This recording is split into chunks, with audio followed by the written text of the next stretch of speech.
हुई थी।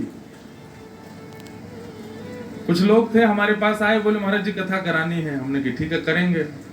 साल बर्बाद का समय दिया उनको, बहुत ध्यान से सुनना।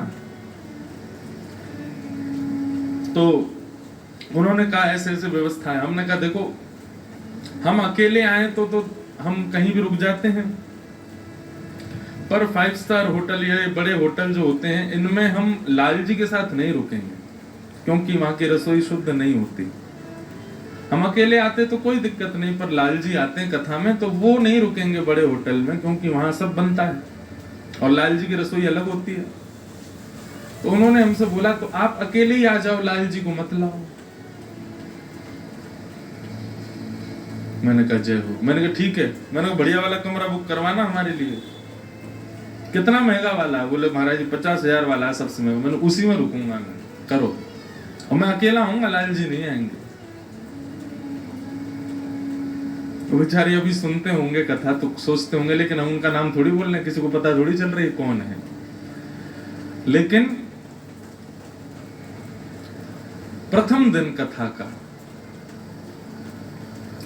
लाल जी नहीं थे और ऐसी मूसलाधार बारिश, ऐसी मूसलाधार। अभी भागवत जी की यात्रा आ रही थी बाहर से, और जैसे ये पंडाल है, बस पंडाल के बाहर यात्रा पहुंची है और यही डोम पंडाल बीच में से टूट करके नीचे धराशायी, खत्म।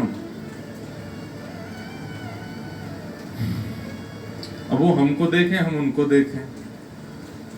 अब तो ये भी नहीं कह सकते कि कल से गया, और जो टेंट वाला था वो सिर पकड़ कर रोवे हुए, असंभव है, ये कैसे टूट गया, हो ही नहीं सकता। तो वो अब बोले महाराज जी अब क्या करें? मैंने कहा लाओ हमारी भागवत जी पोथी हमको पहले वापस दो। मैंने कहा अब 50,000 वाले कमरा में सो जाना जाके, और अब अगली बार कथा कराने का भाव बने तो लाल जी से प्रार्थना करना कि आप आओ। बेचारे वो आए, उनको समझाया।